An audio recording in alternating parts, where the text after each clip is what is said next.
പടച്ചവന്റെ പ്രത്യേകമായ ഒരു ലോക പദ്ധതിയുണ്ട്.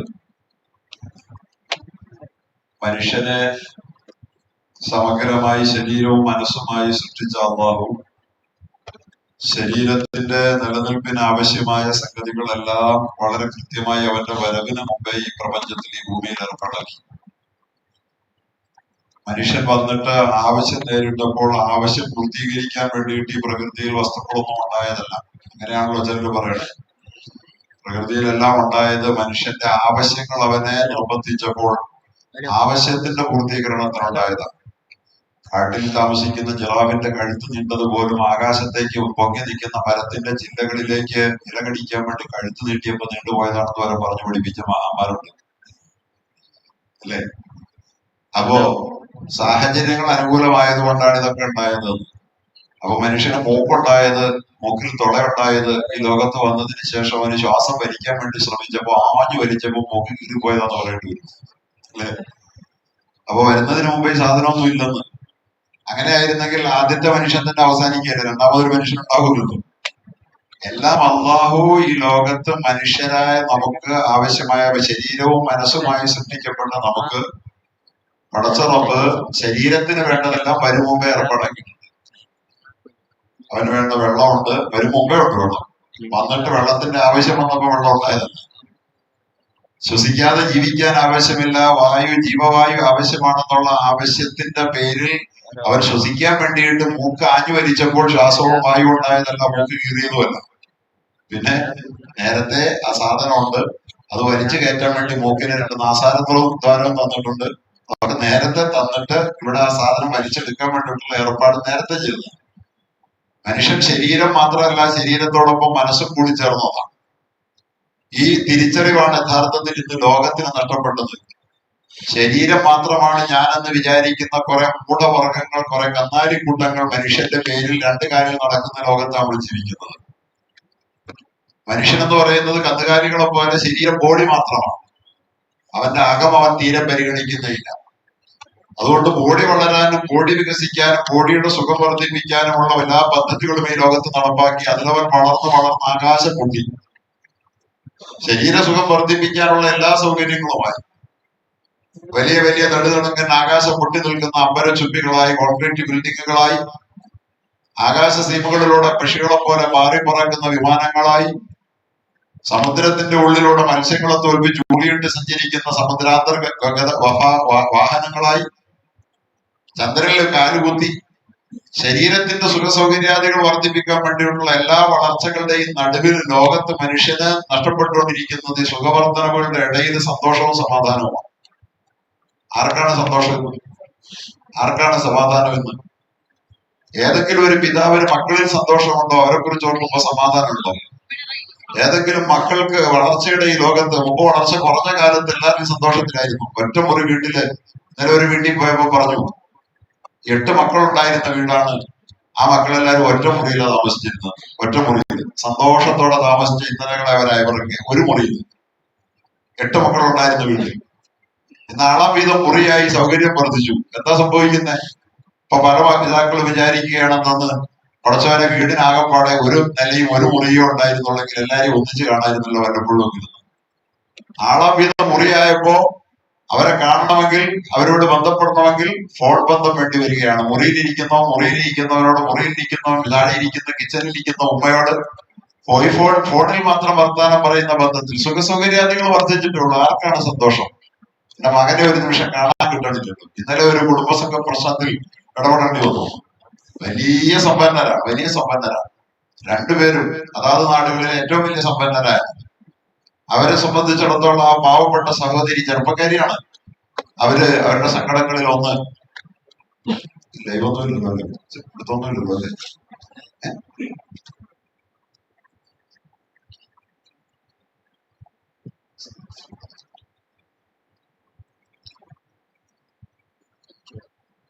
പുറത്തേക്ക് പോകുന്ന ഭാഗങ്ങൾ സൂക്ഷിക്കണം. ഞാൻ ഓർത്തില്ല കാര്യങ്ങളൊക്കെ നമുക്ക് പറയുന്നു.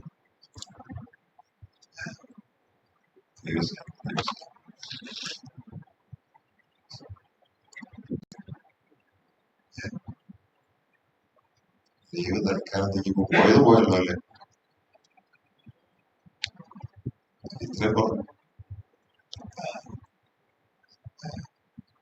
എയർലൈനില്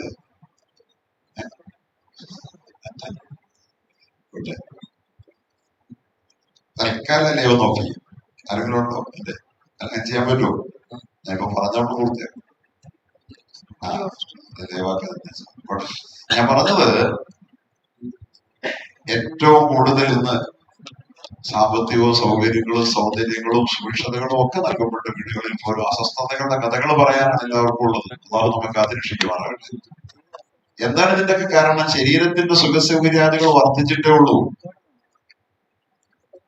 ഈ സുഖവും സൗകര്യവും ശരീരത്തെ സന്തോഷിപ്പിക്കുന്ന വസ്തുവകകളെല്ലാം ഓരോ ദിവസവും വളരുമ്പോ വികസിക്കുമ്പോ നമ്മുടെ സന്തോഷം കൂടണ്ടേ? കൂടുന്നില്ല. കാരണം ശരീരം ശരീരത്തിലല്ല, ശരീരം സന്തോഷത്തിലല്ല, സന്തോഷം ശരീരത്തിലല്ല, സന്തോഷം മനസ്സിലാണ്. സന്തോഷം മനസ്സിലാണ്. നമ്മളൊരു ടി വി കണ്ടോണ്ടിരിക്കുക. മനുഷ്യൻ അവനെ മനസ്സിലാക്കാത്തതാണ് ഏറ്റവും വലിയ കുഴപ്പം. അള്ളാഹുവിന്റെ പരിശുദ്ധമായ ഖുർആൻ നമ്മൾ പഠിച്ചാൽ മാത്രമേ ഞാൻ എന്താണ് നാം എന്താണെന്ന് നമ്മൾ അറിയുകയുള്ളൂ. മനുഷ്യൻ എന്താണെന്ന് അറിഞ്ഞാൽ മാത്രമേ ഉള്ളൂ മനുഷ്യൻ എന്താകണമെന്ന് കൂടെ അറിയാൻ പറ്റുള്ളൂ. എന്താണെന്ന് അറിഞ്ഞിട്ട് വേണ്ട എന്താകണമെന്ന് അറിയാൻ. മനുഷ്യനൊരു മൃഗം മാത്രം, ഒരു ബോഡി മാത്രമാണെന്ന് വിചാരിച്ചവന് പിന്നെ എന്താകാനാ? ഒരു കുന്തമാകാനില്ല. ഒരുണ്ടോ? മനുഷ്യന് പുറമല്ല, പുറത്തേക്കാൾ വലിയ അത്ഭുതകരമായ ഒരു അകമാണ് മനുഷ്യൻ. അവന്റെ മുഴുവൻ ആനന്ദത്തിന്റെയും സന്തോഷത്തിന്റെയും വളർച്ചയുടെയും വികാസത്തിന്റെയും മുഴുവൻ അനന്ത സാധ്യതകൾ, അതിന്റെ പൊട്ടൻഷ്യലുകൾ മുഴുവൻ അവന്റെ അകത്താണ് എന്നറിയുന്ന ഒരു മനുഷ്യന് മാത്രമേ അവനാരെന്നറിയുകയുള്ളൂ. അവനാരെന്നറിയാത്തവൻ അവന്റെ പുറം വളർത്താൻ വേണ്ടി ശ്രമിക്കുന്ന ആധുനിക ലോകം, ആത്മാവിനെ പരിഗണിക്കാത്ത, ആത്മാലോകിനെ കുറിച്ച് ചർച്ച ചെയ്യാത്ത, അതുപോലെ തന്നെ അവന്റെ എവിടെ നിന്ന് വന്നു എന്നും എങ്ങോട്ട് പോകുന്നു എന്നും ഇനി എന്താണ് അവന്റെ ഭാവി എന്നതിനെ കുറിച്ചും ഒരു ഉന്നത തല ചർച്ചകളും എവിടെയും നടക്കാത്ത, അവിടെയെല്ലാം അവന്റെ ബോഡി, അവന്റെ ശരീരം, അതിന്റെ സുഖം, അതിന്റെ സൗകര്യം, വികസനം വികസനം വികസനം. എല്ലാരും ലോകത്ത് പറഞ്ഞോണ്ടിരിക്കുന്ന നാട് വളർന്നു, ലോകം വളർന്നു, വികസനം ഉണ്ടായി. നാടെന്താ വികസനം? ഏതാ വികസിച്ച്? ബോഡി വളരുന്നു, നാട് വളരുന്നു, ശരീരം വളരുന്നു, നാട് വളരുന്നു. വളരുന്നോറും മനുഷ്യന്റെ മനസ്സ് ചെറുതാകുന്നു. അയം നിജ വേദങ്ങളിൽ അയം നിജ പരോവേദി ഗണനാലുക ചേതസ ഉദാരചരിതാനാന്തു വസുധൈവ കുടുംബകം എന്ന് പറയുന്നതുണ്ടല്ലോ. അള്ളാഹു മനസ്സിനെയാണ് വലുതാക്കിയത്. അതിന് വലിയ മനസ്സിന്റെ ഉള്ളറയിൽ സൃഷ്ടിച്ചുകൊണ്ടാണ് ഈ ബോഡിയെ അള്ളാഹു താല ഒരു പേടകമായി വെച്ചേക്കുന്ന ശരീരം മാത്രമാണിത്. ഇത് നിലനിൽക്കാനും ഇത് ജീവിക്കാനുമുള്ള ഏർപ്പാടെല്ലാം ചെയ്ത അള്ളാഹു താല. അതാണ് അയജ്ഞ പരോവേദി ഘടനാത്ഭുത. ഞാൻ നീ എന്ന് മനുഷ്യനെ ഭിന്നഭാവത്തോടു കൂടി കാണുന്നവന്റെ മനസ്സ് ചെറുതാണ്. ഒരു മനുഷ്യനെ അവൻ ഞാൻ എന്ന വ്യത്യാസത്തോടു കൂടി മനുഷ്യനെ കാണുന്നവന്റെ മനസ്സ് ചെറുതായി പോയി. ഉദാരചരിതാനാം വസുധൈവ കുടുംബകം. വലിയ മനസ്സിന്റെ ഉടമ ലോകമേ തറവാടെന്ന് ചിന്തിക്കുന്നവനാണ്. ലോകം മുഴുവൻ എന്റേതാണ്, ലോകത്തുള്ള മുഴുവൻ മനുഷ്യരും എന്റെ സഹോദരങ്ങളാണ്. യാ അയ്യുഹന്നാസ്, അല്ലാഹു അതാ നമ്മളെ പഠിക്കും. യാ അയ്യുഹന്നാസ് ഇന്നാ ഖലഖനാകും മിൻ ദക്കരിൻ വ ഉൻസ. നിങ്ങളെ നാം സൃഷ്ടിച്ചത് ഒരാണിൽ നിന്നും ഒരു പെണ്ണിൽ നിന്നും. ആ ഒരു വാപ്പയും ഉമ്മയുമാണ് മനുഷ്യരെ നിങ്ങളുടേത്. നിങ്ങൾ എന്തിനീ അകൽച്ച വന്യതാഭാവം വെച്ചു പുലർത്തുന്നു? അല്ലേ? വാപ്പയും ഉമ്മയല്ലേ? കുടുംബസംഗമത്തിൽ നാളെ ഞാൻ പോയപ്പോ ഒരു 10,000 അംഗങ്ങൾ കൂടിയിരിക്കുന്ന ഒരു കുടുംബസംഗമം. ആ കുടുംബസംഗമത്തിൽ അതിന്റെ സ്വാഗതം പറഞ്ഞ ആള് പറഞ്ഞു, നമ്മുടെ പിതാമഹന്മാർ 200 വർഷം മുമ്പ് നാട്ടിൽ വന്നു ചേർന്ന ഇന്ന അപ്പ വാപ്പയും ഇന്ന ഉമ്മയുടെയും മക്കളായി നമ്മൾ വന്നതാണ്. അപ്പൊ രണ്ട് മനുഷ്യർ 200 വർഷം മുമ്പ് തുടങ്ങിയത് ഇപ്പൊ 1000 പേരായിട്ട് നിൽക്കുക. അങ്ങനെ ഓരോരുത്തരുടെ അങ്ങനെയാണ്. അത് മുകളിലോട്ട് പോയാൽ ഇവിടെ നമുക്ക് എല്ലാവർക്കും അറിയാം, ഒരു വാപ്പയിൽ ഒരു പേര് നിൽക്കും. 1000 പേരടങ്ങുന്ന ഒരു കുടുംബമായിട്ട് 200 കൊല്ലത്തിന് ഇപ്പുറത്ത് രണ്ട് മനുഷ്യന്മാർ മാറിയിരിക്കുക. തുടക്കം എവിടെയാണ്? എല്ലാ മനുഷ്യരെയും പരിശോധിച്ച മനുഷ്യന്റെ ഉൽപ്പത്തി കുരങ്ങിന്നാണോ എന്നൊന്നും പരിശോധിക്കാൻ പോകണ്ട. ഈ മനുഷ്യന്മാർ ജീവിക്കുന്ന മനുഷ്യന്മാരൊക്കെ മുകളിലോട്ട് പോയ അവരുടെ ആളുകളുടെ വാപ്പമാരുടെ ചെറുതായി അതിന്റെ മുകളിലോട്ട് പോയി കഴിയുമ്പോഴത്തേനോ രണ്ടാളുകൾ ഒതുങ്ങും. സംഭവിക്കൂലേ? അപ്പൊ തന്നെ എവിടെയാ മനുഷ്യൻ തുടങ്ങിയെന്ന് മനസ്സിലായില്ലേ? ഒരാളിൽ നിന്ന് ഒരു പെണ്ണിൽ നിന്നാണ്. അടുത്ത് കുരങ്ങിന്റെ തുടങ്ങിയില്ലല്ലോ. കുരങ്ങും പിന്നെ ആൾക്കുരങ്ങിന്റെ ഒന്നും യാതൊരു ആവശ്യമില്ലല്ലോ. മനുഷ്യനെ വെറുതെ പഠിപ്പിക്കുകയാണ്. മനുഷ്യന്റെ ആത്മാവും അവന്റെ ഉള്ളും അവൻ എന്താണെന്നുള്ള അവന്റെ സമഗ്രമായ വ്യക്തിത്വത്തെ മനസ്സിലാക്കാതിരിക്കാൻ, അവനെ കന്നാലിയാക്കി തീർക്കാൻ ശ്രമിക്കുന്ന ഒരു ലോകത്ത് മനുഷ്യൻ അവൻ എന്താണെന്ന് അറിയുന്നില്ല. പിന്നെ അവനെ എന്താക്കാനാ പറ്റുക? അവൻ മൃഗമാന്ന് പറഞ്ഞാൽ, ഞാനെന്ന് പറഞ്ഞാൽ എന്റെ ശരീരമാണ്, മൈ ബോഡി മൈ ചോയ്സ്. ഇതൊക്കെ ലോകം പറയണേ. എന്റെ ശരീരം എന്റെ ഇഷ്ടം. അവന്റെയാണോ ശരീരം? അവന്റെയാണോ ശരീരം? അവന് കിട്ടിയാണോ? അവനുണ്ടാക്കിയതാണോ? അവൻ വിചാരിച്ച ഇങ്ങനെ മൂക്കുണ്ടാക്കും, അവൻ വിചാരിച്ച അവർക്ക് കണ്ണുണ്ടാക്കും, അവൻ ഉണ്ടാക്കി വിചാരിച്ച നാവുണ്ടാവും, അവൻ വിചാരിച്ചാൽ ഇനി എല്ലാവരും ഇതെല്ലാം കേടായിപ്പോയ ഒരാൾ ഉണ്ടാക്കി കൊടുക്കാൻ ഇപ്പൊ അവന് പറ്റുന്നുണ്ടോ? ലോകം മുഴുവൻ വിചാരിച്ചാൽ പറ്റുമോ? എന്നിട്ട് എന്റെ ശരീരം, മൈ ബോഡി എന്ന്, എന്റെ ശരീരം എന്ത് മിൽക്കിയത്താണ്, എന്റെ അധികാരം എന്താ നിനക്ക് ഇതിനകത്തുള്ളത്? മനുഷ്യൻ പറയുകയാണ് അഹങ്കാരത്തോടു കൂടി എന്റെ ബോഡിയാണെന്ന്. നിന്റെ ഒരു കുന്തമല്ല ഈ ബോഡി, നിനക്ക് നിന്റെ പടച്ചവൻ തന്ന ബോഡിയാണ്. ബോഡി പോലും നിന്നതല്ല, ബോഡിയിൽ നിനക്കൊരു റോളുമില്ല. സഹോദരങ്ങളെ, നമ്മളെ അറിയുന്ന, നമ്മുടെ മനസ്സെന്ന് പറയുന്ന അത്ഭുതങ്ങളെ തിരിച്ചറിയുന്ന, അതിന്റെ ഉള്ളിലേക്ക് തിരിച്ചറിവോടുകൂടി എത്തി നോക്കുന്ന മനുഷ്യരായി നമ്മൾ മാറിയില്ല എങ്കിൽ ഈ ലോകം എന്താകുമെന്നുള്ളത് നമ്മൾ കണ്ടുകൊണ്ടിരിക്കുക. സന്തോഷമില്ല, സമാധാനമില്ല, ഏറ്റുമുട്ടലും യുദ്ധവും. 70 കൊല്ലമായി, 75-80 കൊല്ലമായി രണ്ട് വലിയ രാഷ്ട്രങ്ങളാണെന്ന് പറയുന്ന അമേരിക്ക, ഇന്ത്യയും പാകിസ്ഥാനും തമ്മിൽ അങ്ങോട്ടും ഇങ്ങോട്ടും ഏറ്റുമുട്ടല.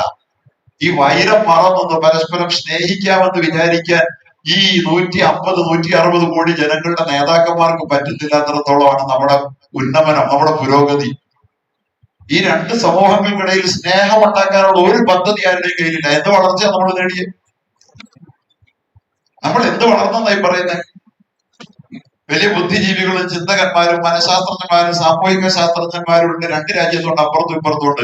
ഈ രണ്ടുപേരും തമ്മിൽ ഭിന്നിക്കാൻ കാരണക്കാരായ ആ സംഭവ വികാസങ്ങളെ എന്തിനു നമ്മൾ പിളർന്നു? ഇനി പിളർന്നെങ്കിൽ പിളർന്നു, ഇനി നമുക്കൊന്ന് യോജിച്ചുകൂടെ എന്നുള്ള ഒരു ആശയം പോലും പരസ്പരം പങ്കുവയ്ക്കാൻ കഴിയാത്ത മൃഗങ്ങൾ പിന്നെയും മൃഗങ്ങളാകുന്ന ആളുകളാണ് നമ്മുടെ നേട്ടത്തിന്റെ, രണ്ട് രാഷ്ട്രത്തിന്റെ സ്ഥിതി.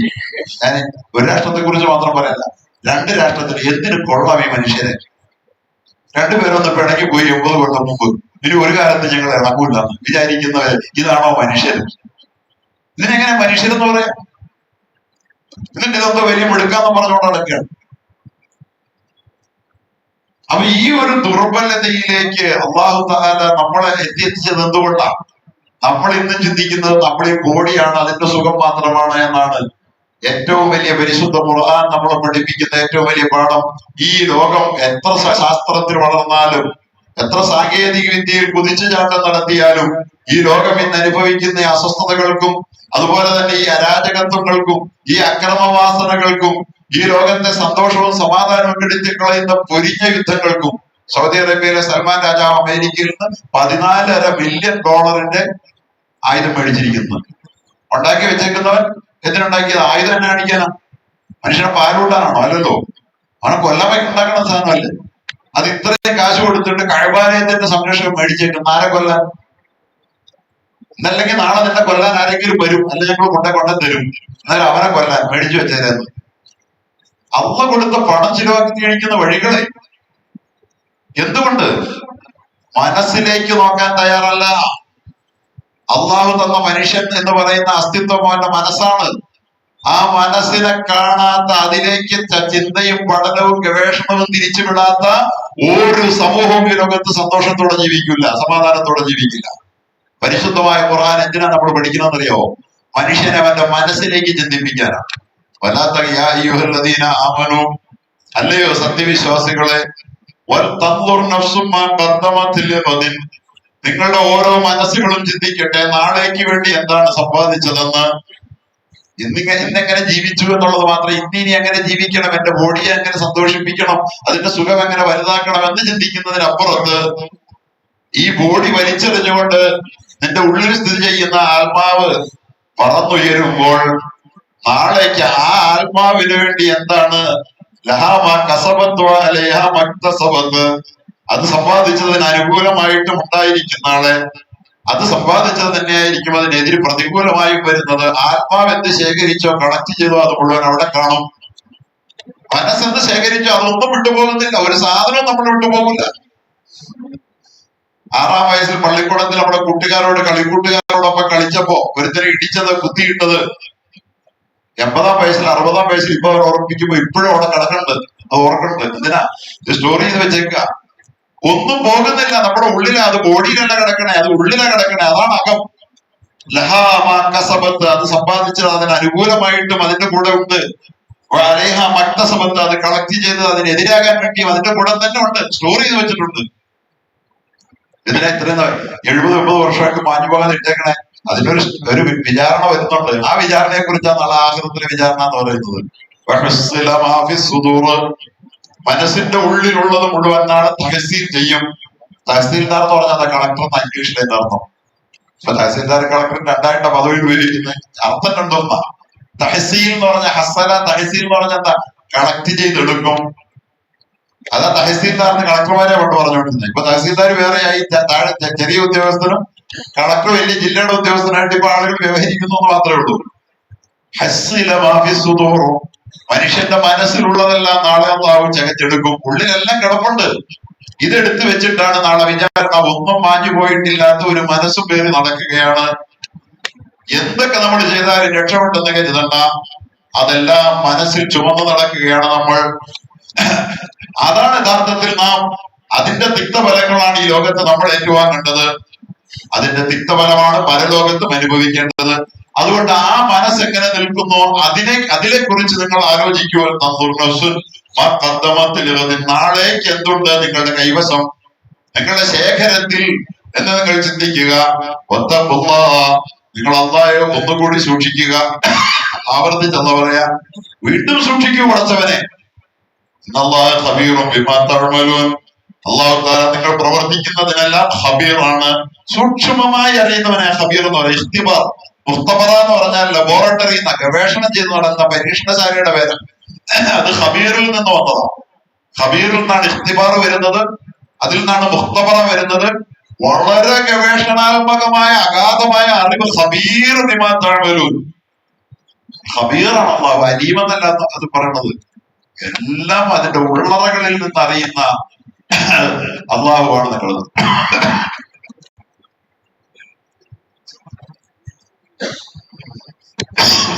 സഹോദരങ്ങളെ, അള്ളാഹു നമ്മളോട് പറയുന്നതും അള്ളാഹുവിന്റെ ഖുർആന്റെ പേരിലാണ് നമ്മൾ തുടക്കം കൂടിയത്. എന്തിനാ ഖുർആൻ? ഇപ്പോഴും ആളുകൾക്ക് മനസ്സിലായിട്ടില്ല എന്തിനാ ഖുർആൻ.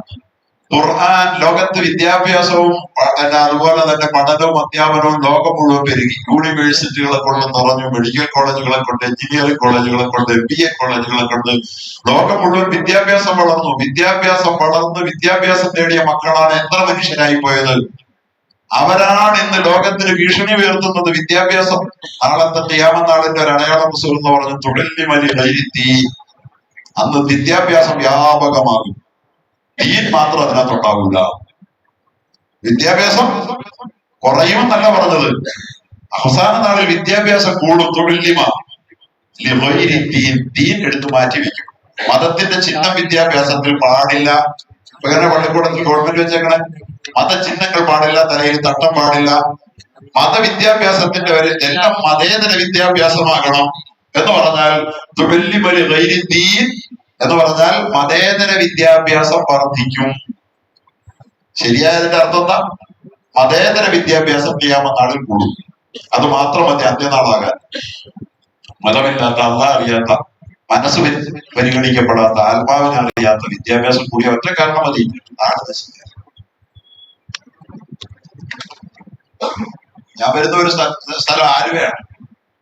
എന്റെ പള്ളിയുടെ മുമ്പിൽ ഇപ്പൊ നടന്നുകൊണ്ടിരിക്കുന്ന റസൂലുള്ളാഹി സ്വല്ലല്ലാഹു അലൈഹി വസല്ലം മകൾ പണ്ടേ പറഞ്ഞൊരു സംഗതിയാണ്. അവസാന നാളൊരു കാലം വരും, അന്ന് പരസ്യമായി മനുഷ്യൻ നടുറോട്ടിൽ വ്യഭിചരിക്കും. ഒരു 10-30 വർഷം മുമ്പൊക്കെ ഹദീസ് ഞങ്ങൾ പഠിക്കുമ്പോൾ അങ്ങനെ ഒരു സംഭവം ഉണ്ടാവില്ല. അത് എന്തെങ്കിലും ഒരു എക്സാമ്പിൾ ആയിട്ട് പറഞ്ഞാണ് ഞങ്ങളൊക്കെ വിചാരിച്ചത്. എന്റെ പള്ളി ഖബർസ്ഥാൻ, അതിന്റെ പള്ളി റോഡ് മസ്ജിദ് റോഡെന്ന് അറിയപ്പെടുന്ന ലോകത്തുള്ള വാഹനങ്ങൾ അതിന്റെ അപ്പുറത്ത് പള്ളിയുടെ സ്കൂള്, പള്ളിയുടെ തലത്തിന്റെ നടുവിലൂടെ പോകുന്ന മസ്ജിദ് റോഡ് എന്ന് പറഞ്ഞാൽ പള്ളിയുടെ തന്നെ റോഡ്. ആ റോഡിന്റെ മുമ്പിൽ 9 മണിയായാൽ പച്ചയ്ക്ക് സ്ത്രീകൾ നിരന്ന് ശരീരം വയ്ക്കുകയും പരസ്യമായി വിഭജിക്കുക. എവിടെ എത്തി മനുഷ്യൻ? റസൂലുള്ള പറഞ്ഞത് ഇത്രയും ശരിയായി, ഇങ്ങനെയാണ് ശരിയാകുന്നതെന്ന് ഒരു 25 കൊല്ലം മുമ്പ് നിങ്ങൾക്ക് സങ്കല്പിക്കാൻ പറ്റും ഇങ്ങനെ നടക്കുന്നു. അവസാനം എന്റെ നാട്ടിലെ എന്റെ മഹലിലെ 10-25 ചെറുപ്പക്കാരും രണ്ടും കൽപ്പിച്ച് നല്ല ചൂരവടികളുമായി വന്ന് തല്ലി ഓടിച്ചു 3 ദിവസം മുമ്പ് രാത്രി. അന്ന് നിലവിളിച്ചോണ്ടുകൂടി, 2-ാം ദിവസം പിന്നെ ജനങ്ങളുടെ മുഴുവൻ പിന്തുണയോടുകൂടി. പറഞ്ഞാൽ അതിനെ പ്രൊട്ടക്ട് ചെയ്യുന്ന ഒരു വലിയ സമൂഹം അവിടെ വളർന്നു നിൽക്കുന്നു. ഈ എന്താ റസൂലുള്ള പറഞ്ഞത്? നടുവിൽ തെരുവിൽ നടക്കുന്ന പച്ചയായ വ്യഭിചാരം കാണുമ്പോൾ തനഹ ഈ റോഡിൽ നിന്നൊന്നും മാറി കിടക്കാൻ പാടില്ല എന്ന് ചോദിക്കാൻ ഒരുത്തനുണ്ടാവില്ല.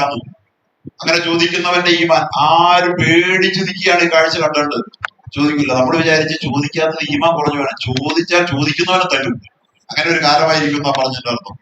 അതല്ല ഇവിടെ ചോദിക്കാത്തേ അല്ലേ? ഇവിടെ ഇപ്പൊ റോട്ടിൽ ഒരാൾ വിഭജിക്കുന്ന ഒരു സീൻ കണ്ടു കഴിഞ്ഞിട്ടുണ്ടെങ്കിൽ നമുക്കൊന്ന് ചോദിക്കണമെന്ന് മനസ്സിലുണ്ട്. പക്ഷെ ചോദിക്കാതെ പോകുന്നത്, ചോദിച്ചാൽ ചിലപ്പോൾ അവൻ തല്ലുവോ അല്ലെങ്കിൽ അവന് വേണ്ടി വേറെ വല്ലവരും നമ്മൾ തല്ലൂരെന്ന് മേടിച്ചില്ല. ലോകം നന്മ പറയുന്നവനെ തല്ലുന്ന കാലമായി മാറിയിരിക്കുന്നു എല്ലായിടത്തും. അതെ, എന്തിനാണ് നമ്മൾ വളർന്നത്? നമ്മൾ വളർന്നു പോലും മനസ്സിനെ പരിഗണിക്കാത്ത, മനസ്സിലാക്കാത്ത, മനസ്സിനാണ് യഥാർത്ഥത്തിൽ മനുഷ്യൻ നിലനിൽക്കുന്നതെന്നും അവന്റെ ഓരോ കർമ്മങ്ങളും അവന്റെ മനസ്സിനെ കേടാക്കുകയോ നന്നാക്കുകയോ അവന്റെ ഇഹവും പരവും അത് നിർണയിക്കുകയോ ചെയ്യുന്നുണ്ടെന്ന് മനസ്സിലാക്കാത്ത ഒരു ആൾക്കൂട്ടമായി ഇന്ന് മനുഷ്യരാശി മാറുകയാ. ഇതിന്റെ തിരുത്തെഴുത്തിന്റെ പേരാണത്.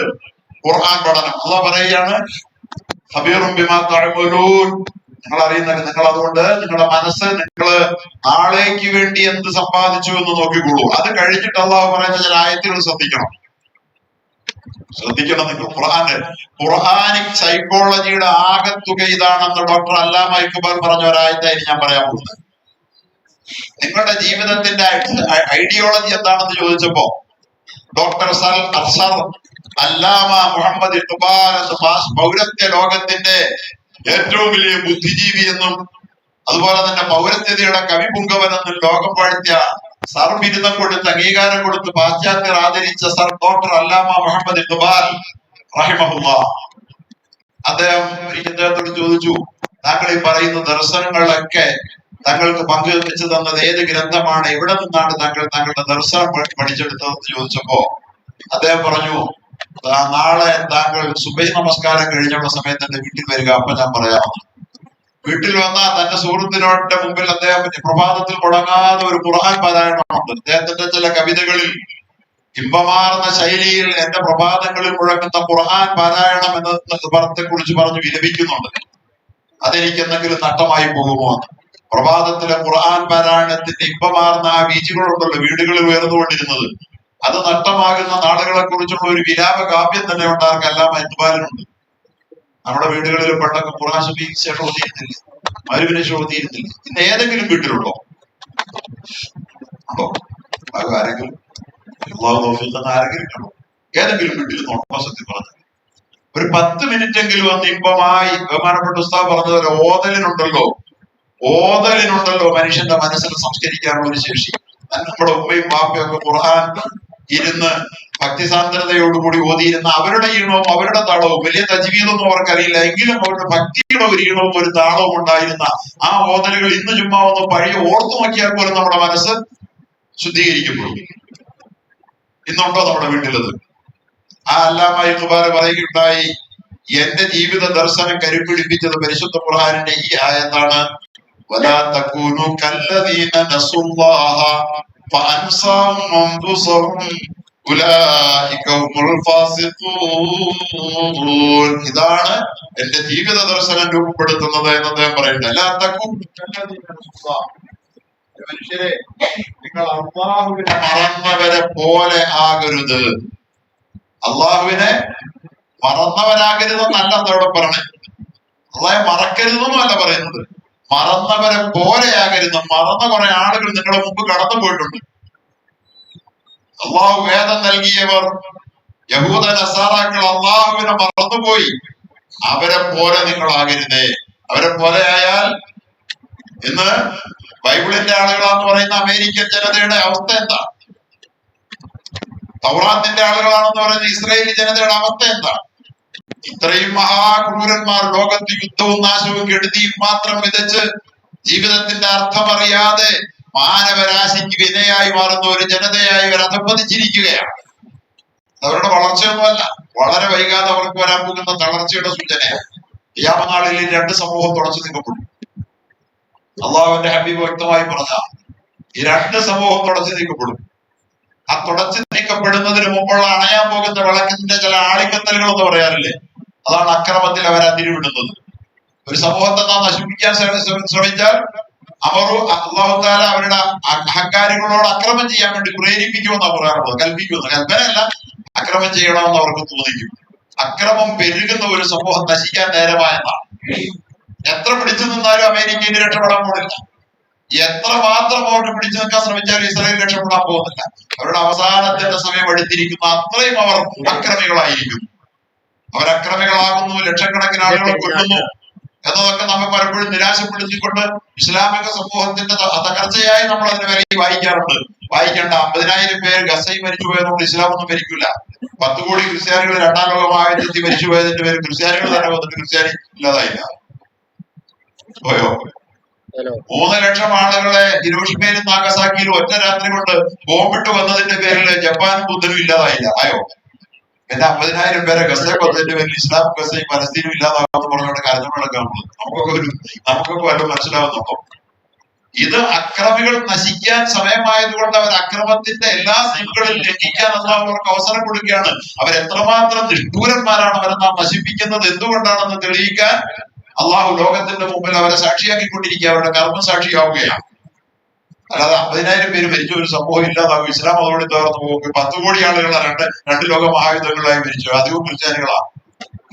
കൊറോണ വന്നപ്പോ 1 കോടി ആളുകൾ മരിച്ചു. അതിനകത്ത് ഭൂരിപക്ഷം 80% ക്രിസ്ത്യാനികളാണ്. അതുകൊണ്ട് ലോകം ഇല്ലാതായത്, ഒരു സമൂഹം ഇല്ലാതായത്. അങ്ങനെയൊന്നും ആരും ഇല്ലാതാക്കില്ല. ലോക ചരിത്രത്തിൽ ഇതിനേക്കാൾ കൂടുതൽ ഫിറോവന്റെ കൈകളാൽ ലക്ഷക്കണക്കിന് ആളുകൾ കൊല്ലപ്പെട്ടു. ഇസ്ലാമും മൂസാ നബി ഇല്ലാതായോ? സഹോദരങ്ങൾ, ഇതൊക്കെ നമ്മുടെ തെറ്റിദ്ധാരണയാണ്. മനസ്സിനെ മറന്ന ഒരു സമൂഹം നശിപ്പിക്കപ്പെടും. അള്ളാഹുവിനെ മറന്നവരെ പോലെ നിങ്ങളാകരുതേ. മറന്നാൽ അവരെ പോലെ ആയാൽ ഉണ്ടാകുന്ന കുഴപ്പമെന്താ? അമേരിക്കക്കാരനെ പോലെ ജൂതന്മാരെ പോലെ നിങ്ങളാകരുതേ. ആയാൽ നിങ്ങളുടെ മനസ്സ് മറന്നു പോകുന്നത്. ഇതിലും വലിയൊരു ദുരന്തം വേറെയില്ല. നിങ്ങൾ ശരീരം മാത്രമേ ഓർക്കുള്ളൂ. ശരീരത്തിന് ചെറിയൊരു ജലദോഷം വന്നാൽ നിങ്ങൾ അതിന്റെ പേരിൽ വല്ലാതെ വേവലാതിപ്പെടും. മക്കൾക്ക് എന്തെങ്കിലും അസുഖം വന്നു കഴിഞ്ഞാൽ വാരി വലിച്ചുകൊണ്ട് പോകും. എന്തെങ്കിലും ഒരു ചെറിയ ഒരു വേരിയേഷൻ കാണിച്ചാൽ അപ്പം തന്നെ വലിയ വലിയ ഹോസ്പിറ്റലുകളിലേക്ക് പോയി നിങ്ങൾ സെർച്ച് ചെയ്യും. നിങ്ങൾ ശരീരത്തെ മാത്രം പരിഗണിക്കുന്നവരാണ്. പക്ഷെ മനസ്സിന് വന്ന കേട് നിങ്ങൾക്ക് പ്രശ്നമേ അല്ല. എന്ത് വലിയ കുശുംബന്മാരാണ്. ആരുടെയെങ്കിലും വളർച്ച കണ്ടാൽ സന്തോഷം. അതെ സഹോദരങ്ങളെ, ഞാൻ വളരെ കുറഞ്ഞ വാക്കുകൊണ്ട് അവസാനിപ്പിക്കുകയാണ്. അള്ളാഹുവിന്റെ ഖുർആൻ നമുക്ക് തരുന്ന ഈ സന്ദേശം ഉൾക്കൊള്ളാൻ ലോകത്തിന് കഴിയാതെ പോയതാണ് ലോകത്തിന്റെ മഹാദുരന്തം. അള്ളാഹുവിന്റെ വേദഗ്രന്ഥങ്ങൾ, കിതാബുകളൊക്കെ ലോകത്തെ പഠിപ്പിച്ചത് നിങ്ങളുടെ ശരീരത്തെക്കാൾ മനസ്സിനെ പരിഗണിക്കുന്നതാണ്. അള്ളാഹെ മറന്നവരെ പോലെ നിങ്ങളാകരുതേ. അങ്ങനെ നിങ്ങൾ അള്ളാഹുവിനെ മറന്നാൽ നിങ്ങളുടെ മനസ്സുകളെ നിങ്ങൾ മറന്നുപോകും. മനസ്സുകളെ നിങ്ങൾ പരിഗണിക്കുകയില്ല. മനസ്സിന്റെ നില എന്താണെന്ന് നോക്കാൻ നിങ്ങൾക്ക് നേരം കിട്ടൂല. നിങ്ങൾ നിങ്ങളുടെ ബോഡി മാത്രം പരിഗണിക്കുക. അങ്ങനെ സംഭവിച്ചാൽ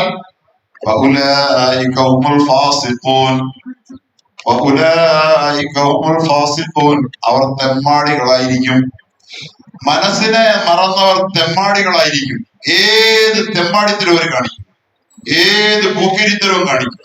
ആരെയും കൊല്ലും, ആരുടെയും അപഹരിക്കും, ഏത് രാജ്യങ്ങളെയും വെട്ടിപ്പിടിക്കും, എവിടെയും അക്രമം അഴിച്ചുവിടും, ലോകം മുഴുവൻ തന്റേതാണെന്ന് ഭാവിക്കും, വ്യഭിചരിക്കും, വ്യഭിചാരം പ്രോത്സാഹിപ്പിക്കും, സ്വവർഗരതി നടത്തും, അത് സ്വാതന്ത്ര്യത്തിന്റെ ഭാഗമാണെന്ന് പറയും. തെമ്മാടികൾ എന്തൊക്കെ ചെയ്യുമായിരുന്നു അതെല്ലാം ചെയ്യും.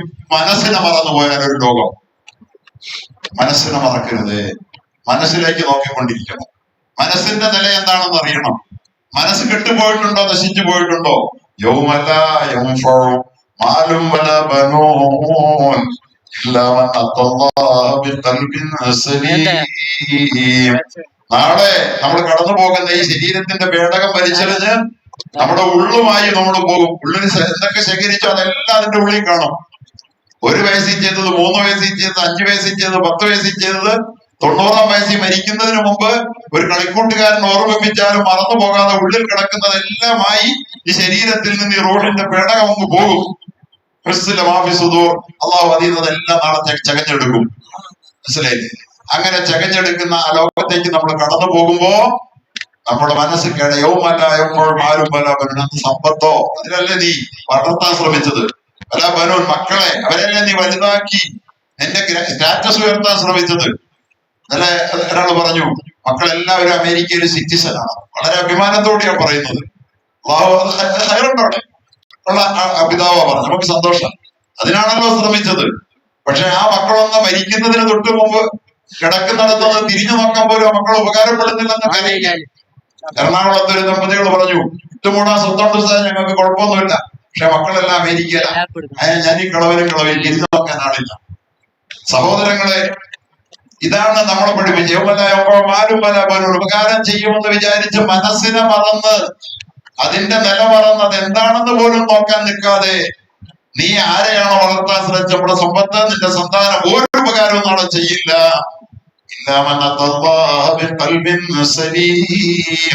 കറപുരളാത്ത കേടുപറ്റാത്ത ഒരു മനസ്സുമായി വന്നവനല്ലാതെ. മനസ്സിന് കേടുപറ്റിയിട്ടുണ്ടോ എന്ന് നോക്കണം, മനസ്സിനെ മറക്കരുത്. ഇതാണ് ഖുർആന്റെ ഏറ്റവും വലിയ മെസ്സേജ്. നമ്മൾ ഈ ഇരിക്കുന്ന സദസ്സ്, ഇതുവരെ ഇരുന്ന സദസ്സ് നമ്മുടെ മനസ്സിന്റെ സ്ഥിതിഗതികളെ നിരീക്ഷിച്ചുകൊണ്ടിരുന്ന ഒരു സദസ്സാണ്. അത് ഈ ലോകത്തിന് നഷ്ടപ്പെട്ടതാണ് അവർക്ക് സംഭവിച്ച ദുരന്തം. അള്ളാഹു ഈ മഹാകെടുതികളിൽ നമ്മളെ കാത്തിരിച്ച് നമ്മൾ നമ്മുടെ മനസ്സുകളിലേക്ക് നോക്കിക്കൊണ്ടിരിക്കുന്നവരാണ്. കുശുമ്പുണ്ടോ, ഉന്നായ്മയുണ്ടോ, അസൂയയുണ്ടോ, അഹങ്കാരമുണ്ടോ, വെറുപ്പുണ്ടോ, സ്നേഹശൂന്യതയുണ്ടോ, അങ്ങനെ വല്ലതും സംഭവിച്ചു പോയിട്ടുണ്ടോ, പിശുക്കുണ്ടോ, ഉദാരത പറ്റിപ്പോയിട്ടുണ്ടോ എന്റെ മനസ്സിൽ? എന്റെ മനസ്സ് നിറയേണ്ടുന്ന നന്മകളുടെ മഹാലോകത്ത് അതിനെന്തെങ്കിലും ഇടർച്ച പറ്റിയിട്ടുണ്ടോ എന്ന് നോക്കാൻ നമ്മെ പ്രേരിപ്പിക്കുന്നത് അള്ളാഹുവിന്റെ ഖുർആൻ. ആ ഖുർആൻ നമ്മെ പഠിപ്പിക്കുന്ന നമ്മുടെ മനസ്സുകളിലേക്ക് ശ്രദ്ധിക്കുമ്പോൾ നമുക്ക് കിട്ടുന്ന ഒരു അനുഭൂതിയും ഒരു ആനന്ദവും ഉണ്ട്. അതിന്റെ നന്മകളെ നമ്മൾ താലോലിച്ചു നിർത്താൻ ശ്രമിക്കുമ്പോ ഏതെങ്കിലും ഒരു ജനത അള്ളാഹുവിന്റെ ഏതെങ്കിലും ഒരു ഭവനത്തിൽ ഒരുമിച്ചിരിക്കുകയും അള്ളാഹുവിന്റെ ഗ്രന്ഥം പാരായണം ചെയ്യുകയും, നേരത്തെ പറഞ്ഞതുപോലെ പാരായണം ചെയ്യുന്നത്ര കുറഞ്ഞ ഏർപ്പാടൊന്നുമല്ല. ചില ആളുകൾ ഖുർആനൊക്കെ പഠിച്ചാൽ മതി, പാരായണം വേണ്ടെന്ന് പറഞ്ഞില്ല. പാരായണം അത്ര കുറഞ്ഞ എല്ലായിടത്തും എത്രൂന വേറെ യുഴല്യമോഹം പഠിക്കല് വേറെയാ. ഓതല് തന്നെയാണ്.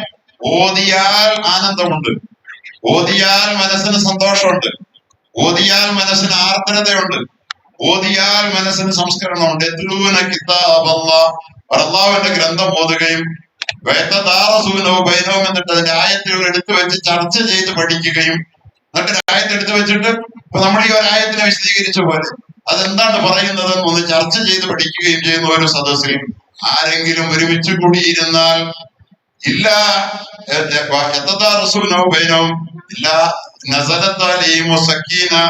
അവരുടെ മനസ്സിൽ സന്തോഷം ഇറങ്ങും. സന്തോഷമല്ല, സമാധാനം അവരുടെ മനസ്സിൽ പെയ്തിറങ്ങും. അല്ല പറയുക, ഈ മജ്‌ലിസിലിരിക്കുമ്പോ സമാധാനം, സന്തോഷമാണ്. ഖുർആൻ പറഞ്ഞും കേട്ടിരിക്കുമ്പോ സമാധാനം, ടെൻഷൻ ഫ്രീ. ഖുർആന്റെ മജ്‌ലിസിന്റെ, ഖുർആന്റെ പാരായണത്തിന്റെ, ഖുർആന്റെ പഠനത്തിന്റെ മജ്‌ലിസിൽ ഇരുന്നാൽ അള്ളാഹു തരുന്ന ഏറ്റവും വലിയ അനുഗ്രഹം ടെൻഷൻ ഫ്രീ ആണ്. ഇന്ന് ലോകത്തിന്റെ ഏറ്റവും വലിയ പ്രശ്നം ടെൻഷനാണ്. അതിന്റെ പേരിലുള്ള വിഷാദങ്ങളാണ്. ലോകത്തെ ഏറ്റവും കൂടുതൽ ഡെത്ത് കോസ് വിഷാദ രോഗമാണ്. അത്ര 10 ലക്ഷം ആളുകൾ, ക്യാൻസർ അല്ല, കിഡ്നി രോഗങ്ങളല്ല, റോഡപകടങ്ങളല്ല, ലോകത്തെ ഏറ്റവും വലിയ മരണകാരണം എന്താണെന്നറിയോ? എന്താണ്? നിങ്ങൾ സെർച്ച് ചെയ്താൽ കിട്ടും. വിഷാദം. വിഷാദത്തിന്റെ പേരിൽ ആത്മഹത്യ ചെയ്യുന്നതാണ് ലോകത്തെ ഏറ്റവും കൂടുതൽ. ആത്മഹത്യ വിഷാദത്തിന്റെ സൃഷ്ടിയാണ്. മനസ്സ് മരിച്ചു പോകുന്നത്. ഖുർആൻ അല്പമെങ്കിലും ഉള്ളിലുണ്ടെങ്കിൽ ആരുടെങ്കിലും ആത്മഹത്യകൾ നടക്കുന്ന കാലത്ത് അവൻ ആത്മഹത്യ ചെയ്യേണ്ടി വരില്ല. മനസ്സുകളിലാണ് ആത്മഹത്യ തുടങ്ങുന്നത്. മനസ്സ് മരിക്കുമ്പോഴാണ് ശരീരത്തെ നശിപ്പിച്ചേക്കാൻ തീരുമാനിക്കുന്നത്. ആത്മഹത്യകളുടെ ലോകത്ത് 10 ലക്ഷം ആത്മഹത്യ നടക്കും ഒരു കൊല്ലം. സ്വയം ജീവനാണ് മനുഷ്യന് ഏറ്റവും വിലപ്പെട്ടത്. എന്നിട്ടും 10 ലക്ഷം പേര് സ്വയം ജീവൻ കൊടുക്കുന്നു പറഞ്ഞാൽ എത്ര വലിയ ടെൻഷനില്ല. ഈ ടെൻഷൻ ഖുർആൻ പഠിക്കുകയും പാരായണം ചെയ്യുകയും അത്തരം വീടുകളിൽ ഒരുമിച്ചിരുന്ന് ചർച്ച ചെയ്യുകയും ചെയ്യുന്ന ആളുകൾക്ക് വരില്ല എന്ന് പരിശുദ്ധ റസൂൽ സല്ലല്ലാഹു അലൈഹി വസല്ലം. മലക്കുകൾ അവരെ വലയം ചെയ്തു. മലക്കുകൾ വലയം ചെയ്താലുള്ള ഗുണം എന്താ? നമ്മുടെ മനസ്സിൽ ദുഷ്ചിന്തകളൊന്നും ഈ സമയത്ത് വരില്ല. ഇപ്പൊ നമ്മുടെ മനസ്സിൽ എന്തെങ്കിലും ഒരു കെട്ട ചിന്ത ഉണ്ടോ? സമയം പുറത്തിറങ്ങി നോക്കുമ്പോഴോ, സ്ഥിതി മാറും, വീട്ടിന്റെ സ്വകാര്യ ഉള്ളിൽ കയറുമ്പോഴോ ആ ചിന്ത ഇപ്പൊ ആരെങ്കിലും വന്നോ? ഇവിടെ മലക്കുകളുടെ സാന്നിധ്യം, അവിടെ പിശാചിന്റെ സാന്നിധ്യം. പിശാചിന്റെ സാന്നിധ്യം ഉണ്ടായി എന്നതിന്റെ അടയാളം എന്താണെന്ന് നമ്മുടെ മനസ്സിൽ ദുഷ്ചിന്ത കയറിയാണ്. ദുഷ്ചിന്തകൾ എന്ത് ചെയ്താലും പള്ളി കയറി ഇരുന്ന് ഇറങ്ങി പോകുന്നവരെ വരിക. എന്താ കാര്യം? അവിടെ മലക്കിന്റെ സാന്നിധ്യം. മലക്ക് പൊതിഞ്ഞു നിൽക്കുമാർ വീട്ടിൽ, ഖുർആൻ പഠിക്കുന്ന, പാരായണം ചെയ്യുന്ന വീട്ടിൽ. അങ്ങനെ അള്ളാഹുവിന്റെ ദർബാറിൽ സെലിബ്രിറ്റികളായി മനുഷ്യരെ കുറിച്ച് പറഞ്ഞുകൊണ്ടിരിക്കും. ഖുർആൻ പഠിക്കുന്ന, ഖുർആൻ ഗവേഷകന്മാർ, ഖുർആൻ ചിന്തകന്മാർ ആകാശ ലോകത്തെ സെലിബ്രിറ്റിയാണ്. അബൂദർ റളിയല്ലാഹുവിന്റെ കഥ കേട്ടിട്ടില്ലേ? ജിബ്രീലുമായിട്ട് സംസാരിച്ചുകൊണ്ടിരിക്കുന്ന ഒരു സന്ദർഭത്തില് അബൂദർ റളിയല്ലാഹു അകലെന്ന് വരുന്ന കാഴ്ച കണ്ടപ്പോ ജിബ്രീൽ ചോദിച്ചു, നബി ആ വരുന്ന അബൂദർ അല്ലേ? സുഹൃത്ത് ചോദിച്ചു, അബൂദറിനെ താങ്കൾക്ക് അറിയുമോ? ജിബ്രീലെ അറിയുമോ എന്നോ? അദ്ദേഹം ഞങ്ങളുടെ ആകാശത്തെ സെലിബ്രിറ്റി അല്ലേ എന്ന് ചോദിച്ചു. അദ്ദേഹം ഇപ്പോഴത്തെ പുതിയ ഭാഷ ഞാൻ പറയാം. എന്താണ് അദ്ദേഹം എത്രമാത്രം നിങ്ങൾക്ക് സുപരിചിതനാകാൻ കാര്യം? ഈ സൂറത്തുൽ ഇഖ്ലാസ്, അദ്ദേഹം ഇഖ്ലാസ് സൂറത്ത് ധാരാളം പാരായണം ചെയ്യുകയും എൻജോയ് ചെയ്യുകയും അത് പ്രസംഗിക്കുകയും പ്രബോധനം ചെയ്യുകയും ചെയ്യുന്ന ആളാണ്. അള്ളാഹുവിന്റെ വലിപ്പം മുഴുവൻ ഉൾക്കൊള്ളുന്ന അത്ഭുതകരമായ ഖുർആൻ സൂറത്തുൽ ഇഖ്ലാസിന്റെ പ്രഭാഷകനും ഗവേഷകനും വിചിന്തകരമായ അബൂദർ ഞങ്ങളുടെ ലോകത്ത് സെലിബ്രിറ്റിയാണ്. അള്ളാഹുവിന്റെ അടുക്കൽ ആദരിക്കപ്പെടുന്ന വ്യക്തിത്വങ്ങളായി മാറുന്ന ഒരു സമൂഹത്തെ ലോകത്ത് ആർക്കും അനാദരിക്കാനാവില്ല. അതുകൊണ്ട് ഖുർആനോട് ചേർന്ന് നിൽക്കുമ്പോൾ ഇതാണ് സംഭവിക്കുന്നത്. ഞാൻ അവസാനിപ്പിക്കുകയാണ് പ്രിയപ്പെട്ടവരെ. നമ്മുടെ മക്കൾ ഇന്ന് ഈ ഖുർആനിൽ നടന്നു പോകുമ്പോൾ അവർക്ക് ശരീരം മാത്രം മതി എന്ന് അവരെല്ലാം പറഞ്ഞു. ബോഡി മതി, മനസ്സ് ഞങ്ങൾക്ക് വേണ്ട. നമ്മുടെ മക്കൾ ഇന്ന് ലിബറലിസത്തിന് ആണ് പെണ്ണാകാൻ. എന്തിനാ ആണ് പെണ്ണാകുന്നത്? പെണ്ണാണാകുന്നത് എന്തിനാ? എൻജോയ് ചെയ്യാൻ, ബോഡിയെ സന്തോഷിപ്പിക്കാൻ, ശരീരത്തിന്റെ സുഖത്തിന് വേണ്ടി. മനസ്സിനെ മറന്ന ഒരു തലമുറ എന്തെല്ലാം വൃത്തികളിൽ ഈ കാണിക്കും നിങ്ങൾ കണ്ടോ? ഇപ്പൊ നമ്മൾ കേൾക്കാത്ത കാണാത്തതൊക്കെ കണ്ടു കഴിഞ്ഞു. ഇനിയും ഇതുപോലെ നമ്മള് സങ്കല്പിച്ചിട്ടില്ലാത്ത അറക്കുന്ന വെറുക്കുന്ന സംഗതികളുമായി നമ്മുടെ ഈ സമൂഹം മാറും. അള്ളാഹുവിന്റെ ഖുർആൻ പറഞ്ഞതുപോലെ മനസ്സിനെ മറന്നുപോയ ഒരു ജനതയായി മാറി. മനസ്സിനെ മറന്നാൽ ബോഡിയെ മാത്രം പരിഗണിക്കും. ബോഡിയുടെ സുഖം, ശരീരത്തിന് മൈ ബോഡി മൈ ചോയ്സ് അവർ മുദ്രാവാക്യമാക്കി കഴിഞ്ഞു. ഞങ്ങൾക്ക് ശരീരം മനസ്സ് പ്രശ്നമല്ല, ഞങ്ങളുടെ ബോഡി എന്ത് പറയുന്നോ അതേ ഞങ്ങൾ ചെയ്യുള്ളൂ. അള്ളാഹുവിന്റെ പരിശുദ്ധ ഖുർആൻ പറയുന്നത് അങ്ങനെയുള്ള ഒരു സമൂഹത്തെ കുറിച്ച് ഓർത്ത് വേവലാതിപ്പെടുന്ന അവരെ തിരിച്ചാൽ കിട്ടൂല. ബോഡിയെ ദൈവമാക്കിയ ആളുകളെ, ഈ ബോഡിയുടെ ഇച്ഛയെ ദൈവമാക്കിയ ആളുകളെ കണ്ടോ നബിയെ? അഫാന്ത തക്കൂന അലൈഹി വക്കീല, അവരെ കൈകാര്യം ചെയ്യാൻ ഏറ്റെടുക്കാൻ അങ്ങേക്ക് പറ്റുമോ? ബോഡിയുടെ ഇച്ഛയ്ക്ക്, കള്ളിന് പെണ്ണിന് പ്രണയത്തിന് അടിമപ്പെട്ടു പോയ ഒരു മക്കൾ, ആ മക്കളെ പിന്നെ നന്നാക്കാൻ ഒരു ശക്തിക്കും ഒരു ഗവൺമെന്റിനും ഒരാൾക്കും കഴിയില്ല. അടിമപ്പെടാതെ നോക്കി അവർ വല്ലതും പറഞ്ഞ കേൾക്കുമെന്ന് കരുതുന്നുണ്ടോ? നമ്മുടെ ടീനേജ് മക്കളോട് വല്ലതും പറഞ്ഞു കൊടുത്താൽ അവർക്ക് വല്ലതും കേൾക്കുമോ? അവരെ കേൾക്കുന്നുണ്ടോ? ഇനി കേട്ടാൽ തന്നെ അവർക്ക് മനസ്സിലാക്കും. ഇന്നലെ തല്ലാൻ പോയപ്പോ പരസ്യമായി ശരീരം വെക്കുന്ന സ്ത്രീകളെ തല്ലിയപ്പോ തിരിഞ്ഞു നിന്നിട്ട് ആ വേശ്യ പറയുകയാണത്രേ, നീ ചെയ്യുന്ന പാപമാണ്, അവിടെ ചെയ്യുന്ന പുണ്യം. നമ്മൾ പറയണ ഒന്നും നീ ചെയ്യുന്ന തെറ്റാണെന്ന് പറയണ അവർക്ക് മനസ്സിലാവുന്ന പോലുമില്ല. പ്രണയക്കുരുക്കിലകപ്പെട്ട മക്കളോട് നീ എന്ത് പണിയാടായി കാണിച്ച് അവനേതോ പെണ്ണുമായിട്ട് അവിഹിതബന്ധം പുലർത്തി. അതിപ്പോ എല്ലായിടത്തോളം അത് അപ്പച്ചിക്ക് തന്നെ മനസ്സിലാകുന്നു. കേൾക്കുകയില്ല, കേട്ടോ അവർക്ക് മനസ്സിലാകില്ല. അവർ മനസ്സിന് മറന്നേ പോയി. അള്ളാഹു ഈ മഹാദുരന്തത്തിൽ നമ്മളെ കാക്കുമാറാകട്ടെ. നമ്മുടെ പ്രിയപ്പെട്ട മക്കളെ മനസ്സിനെ ഓർമ്മിപ്പിക്കുന്ന അള്ളാഹുവിന്റെ ഗ്രന്ഥത്തോട് ചേർത്ത് വെച്ചില്ലെങ്കിൽ വലിയ ദുരന്തമാണ് ഓരോ വീടുകളിലും വരാൻ പോകുന്നത്. അതിൽ നിന്ന് രക്ഷപ്പെടാനുള്ള വലിയ പദ്ധതിയാണ് അള്ളാഹുവിന്റെ ഈ വഴിയിൽ, ഇതിന്റെ മുകളിൽ ഇവിടെ അരങ്ങേറിക്കൊണ്ടിരിക്കുന്നത്. ഇത് മനുഷ്യനെ വീണ്ടും പുനരുത്പാദിപ്പിക്കുന്ന മഹാപ്രക്രിയയുടെ ഭാഗമാണ്. ഇല്ലെങ്കിൽ മുഴുവൻ മനുഷ്യന്റെ മൃഗമായി മാറും. ഇത് ലോകം നിയന്ത്രിക്കുന്ന മുഴുവൻ മൃഗങ്ങൾ മനുഷ്യൻ ഒരാൾ പോലും നടത്തില്ല. അതുകൊണ്ട് നമുക്ക് മനുഷ്യരെ ഉത്പാദിപ്പിച്ച് ലോകം നിറയ്ക്കണം. അതിന് മനസ്സിനെ പരിഗണിക്കുന്ന ഒരു സമൂഹമായി ഈ ലോകത്തെ മാറ്റാൻ വേണ്ടി ഖുർആനിലേക്ക് നാം നമ്മുടെ മക്കൾ ചേർന്ന് നിൽക്കണം. ഇതുപോലെ മജ്‌ലിസുകളിൽ ഒരായത്തെങ്കിലും എടുത്തു വെച്ച് ഓതണം, ഒരുമിച്ച് ഓതണം. എന്നിട്ട് അതിന്റെ അർത്ഥം എന്താണ് ചർച്ച ചെയ്ത് ഓരോ ദിവസവും പഠിക്കണം. ഒരായത്ത് പഠിച്ചാൽ മതി, ഇല്ല രണ്ടായത്ത് പഠിച്ചാൽ മതി, മൂന്നായത്ത് പഠിച്ചാൽ മതി. അങ്ങനെ നമുക്ക് മനുഷ്യരായിക്കൊണ്ടേയിരിക്കാം. അള്ളാഹു അതിനെ അനുഗ്രഹിക്കട്ടെ. അതിന് നേതൃത്വം നൽകുന്ന നമ്മുടെ ബഹുമാനപ്പെട്ട അദീബ് ഉസ്താദ്, അതിന്റെ സഹകാരികൾ, ഞങ്ങളൊക്കെ പലവട്ടം അദ്ദേഹം ഇവിടെ വിളിക്കുകയും ഇങ്ങനെയുള്ള സംബോധിച്ച അദ്ദേഹത്തിന്റെയൊക്കെ ആഗ്രഹം എത്ര വലുതാണ്. നമ്മുടെ ഉമ്മത്ത് അള്ളാഹുവിന്റെ ഗ്രന്ഥത്തിലേക്ക്, ലോകത്തെ നന്നാക്കാൻ ഇതല്ലാതെ നൂറും ബഹുദ, ലോകത്തിന്റെ പ്രകാശം, സന്മാർഗം, ഇതല്ലാതെ ഒന്നുമില്ല. ആ സാധനത്തിലേക്ക്, ആ വെളിച്ചം മനുഷ്യന്റെ ഹൃദയത്തിൽ കയറാൻ വേണ്ടിയിട്ടാണ് അവരൊക്കെ ശ്രമിക്കുന്നത്. നമുക്കും അള്ളാഹു ഈ ഭാഗ്യം തരുമാറാകട്ടെ. ചേർന്ന് നിൽക്കാൻ അള്ളാഹു തൗഫീഖ് തരട്ടെ എന്ന ദുആയോടെ